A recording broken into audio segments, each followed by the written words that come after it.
So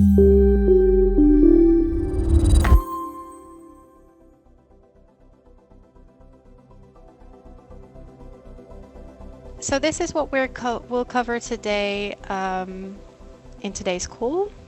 We'll start with what material passports are and how they relate to product data.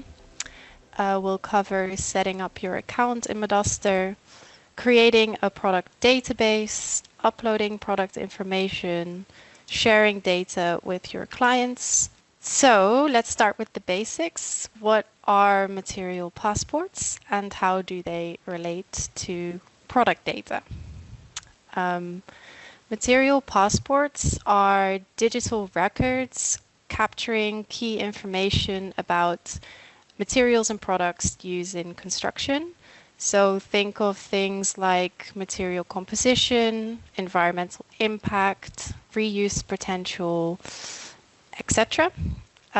They support circularity in the built environment by making this data digitally available and transparent across the value chain. As a manufacturer, uploading your product data into Madaster means that products can be included in building material passports, and this enables your clients to make more sustainable and informed decisions.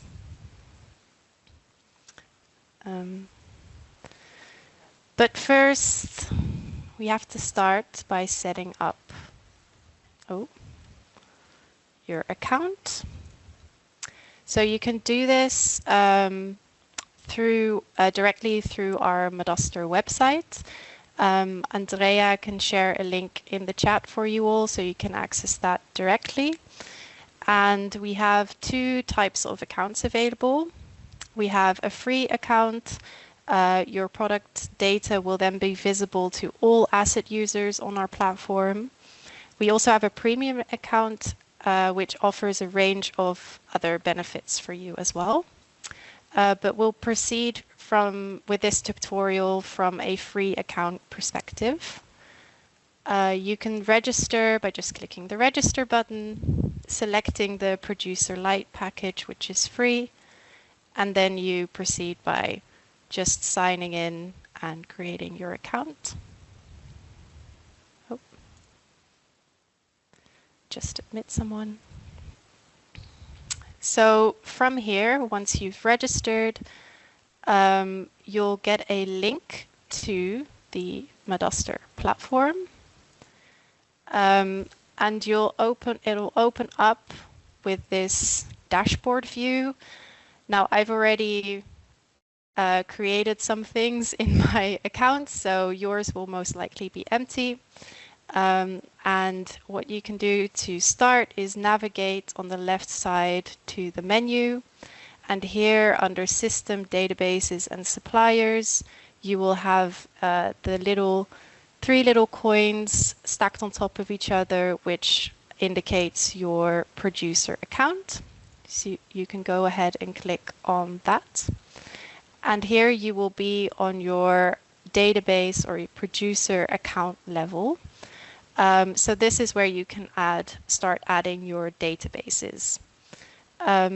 First things first, though, we start by giving some extra information in settings. So here you can add your manufacturer and production site locations, as you can see here. Once you're done here, you can start to add new databases. So here, by clicking New Database, you can start filling in the generic database information. You're free to add as many databases as you like and manage them in any way you like. So if you have client-specific databases, you can add them here as well. In any case, this is the main setup. So you add your name, a description, and then just make sure that all of these checkboxes are indeed checked. This ensures that you share the most comprehensive product information with your clients. Also here in the drop-down, you can select which countries your product data is applicable, if they are also applicable outside of the UK, for example. So I've already done this for this database. So once your setup is complete, you can start by entering products into your database. So this is the database overview. Here, once you start adding more products, you will have a list of products here. As you can see, I've already started adding some for this call. So I'll just take you through our recommendation in regards to what fields to add or what data to add to make sure that you're sharing the most meaningful data and that it's usable for material passports. So first you can add a product by selecting add product here. It's important to know, but I've already done this. So if I then go to this draft product that I was working on, in the product information or generic, we add the generic information of the product. So product name here, the type of product. We have different types available, and the type relates to the functional unit, which I will get to shortly. You can add a short description of your product and a product image, which I've done here. It shows up on the bottom right. If your manufacturing or production site information differs from your settings, you can add this information here as well per product. Then on the right side, you can add the functional lifespan of your product, the density, and like I mentioned, the functional unit. So this describes the specific way that a product is measured, so its performance and impact can be consistently compared. So I'll just show you, if you select a different type, the functional, for example, area, then the functional unit will change on the right side as well. Oh, someone else joining. There we go. Just going back to volume. Then here you add the composition. So what materials your product is comprised of. In this case, I just have 100% timber, but if you have multiple materials, you can add them by selecting the material family and then the percentage of which the product has this material. So that's then the generic information complete. So we can move on to our circularity information. So under the circularity tab, you have the material flows, so the input flow and the output flow here on the left. You can here select whether your product has primary feedstock or secondary feedstock and what percentage it is comprised of. And then the same for output, so whether it's available for reuse, recycling, downcycling, etc. You can also add, if applicable, detachability information. If this is not applicable, just select this checkbox. Moving on to the next tab, we have environmental information. So here you can input your environmental impact information. I will get back to this shortly, or go back to this shortly. Then search criteria.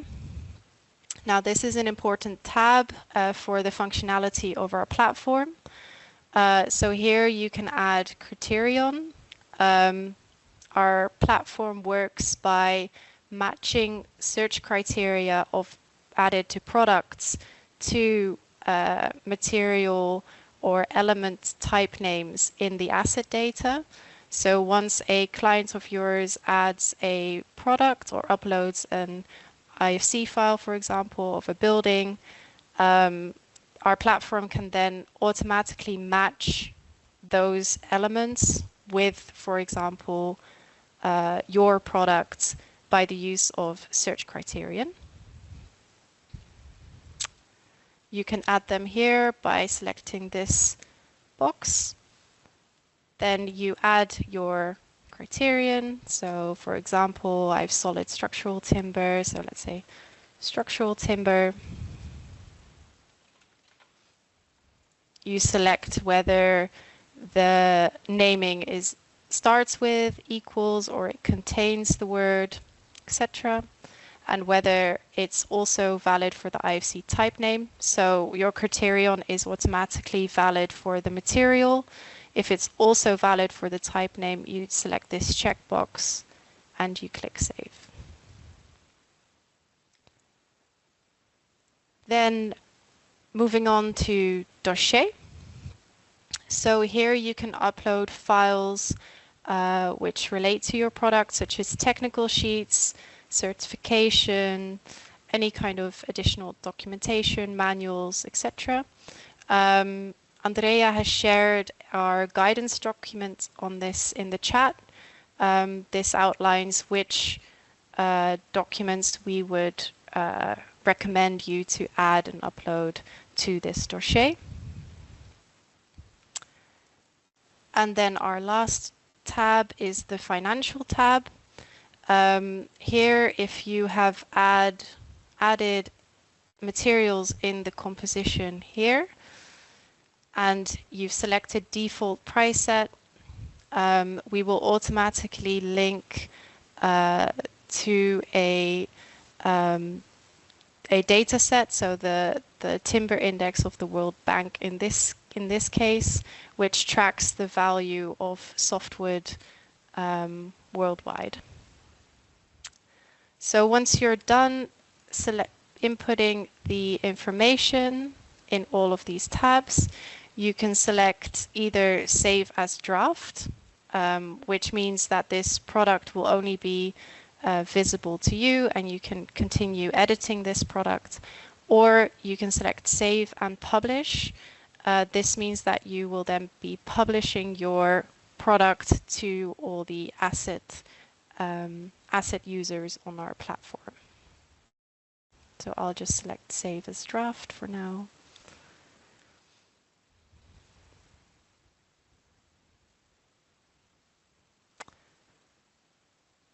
Okay. So as I already mentioned, I quickly skipped past our environmental tab.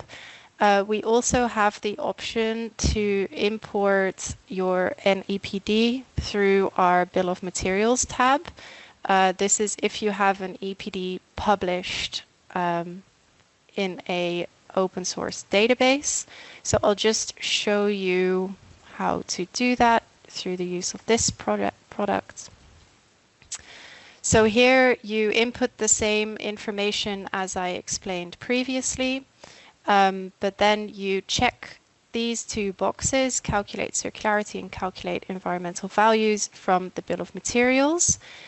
Then quickly save the product and you will have this tab available to you, the bill of materials.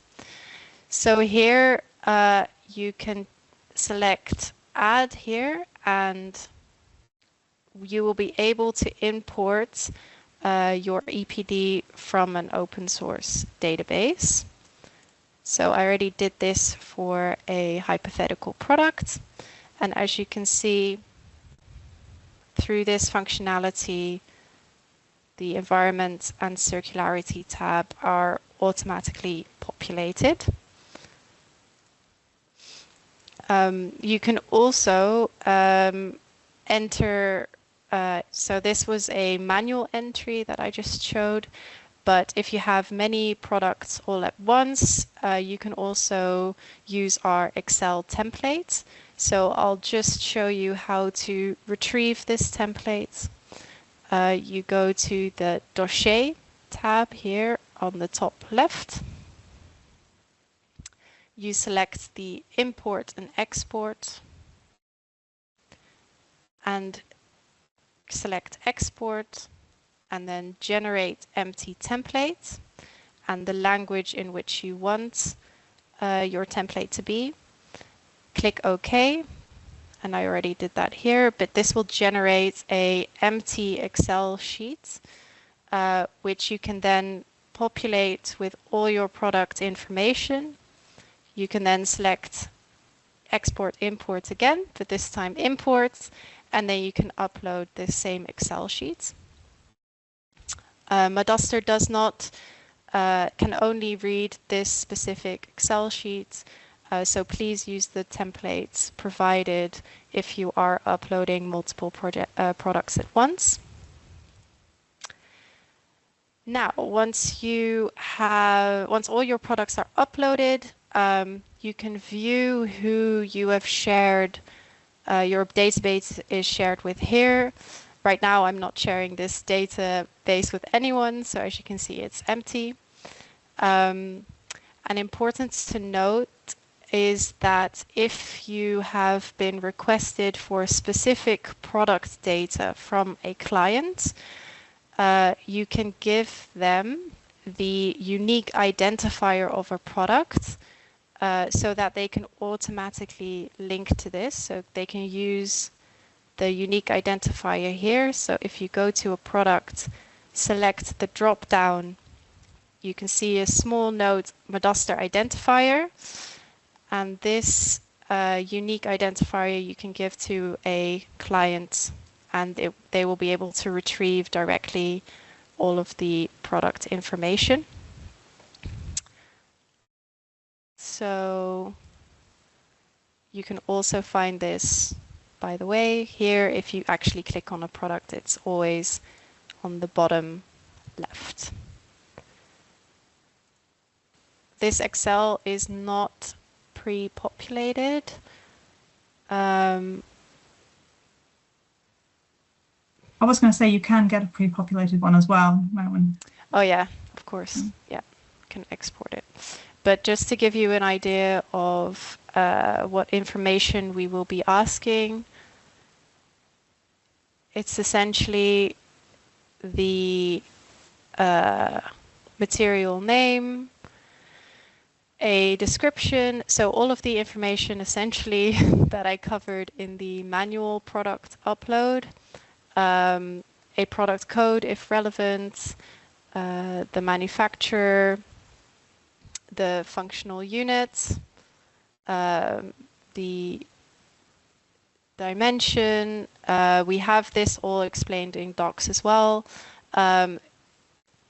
The functional lifespan, the material, so the composition. This is not relevant for the UK, but the input and output flow of the product or the materials in a product. The detachability features, if any, are relevant. So this you can do, you can populate row by row for each product and then upload. That speaks for itself. I recommend, if you give this a go, if you run into any issues or need further support in filling this in, please reach out to us and we can help you. But just to recap, in the dossier tab, when you select the import export button on the top left, you can select export, generate empty templates, and there you can retrieve the Excel for upload.